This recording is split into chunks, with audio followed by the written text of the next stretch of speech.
Hi, this is Peg Turner, and I'm from St. John's, and I have a little story to tell about an experience that I had that I knew the Lord was with me every minute. It started out, I was pregnant, and I went to the doctor, and at first it was okay, everything was fine.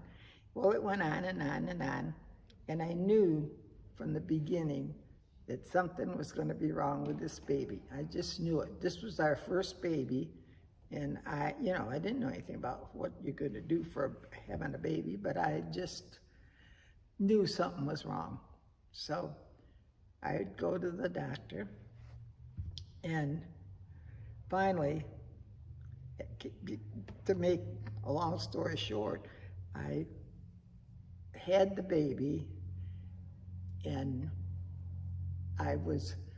well, first of all, I woke up on the delivery table. You're never supposed to wake up on the delivery table, but I did, and I heard the doctor say, it's 3.5 inches, 3.5 pounds, and I forget what the inches were, but it was little. And so I thought, well, maybe I'm gonna have a baby. I don't know, but I wonder if it's gonna be right. And if it's not right, that costs a lot of money. We don't have any. So I said, anyhow,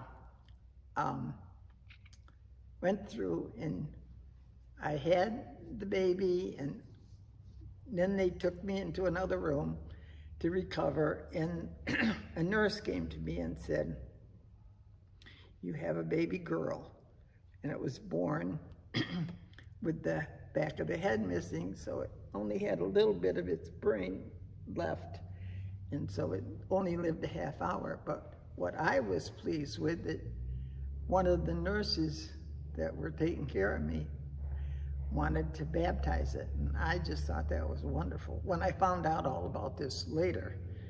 And so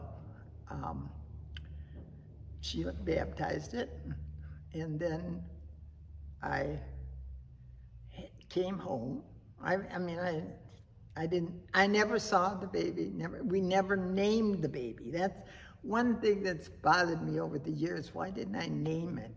But I wanted that name on the next child, so I didn't want that. Well, I could have given him another name. I didn't. So anyhow, well, the minister called me to tell me that they had the funeral and all that. So, and there's a mark on, she's buried in the cemetery, and I didn't want to know anything about nothing. So it's really silly, and that's bothered me a little bit later, but I just put her, I haven't got her out of my mind, but I think I'll meet her in heaven. And so I've had 3 children, 3 girls after her, and then I had a boy, and I had my son on my husband's birthday, so you quit. And we've had a wonderful life. So you can get through things. If you believe in God, you can get through anything. So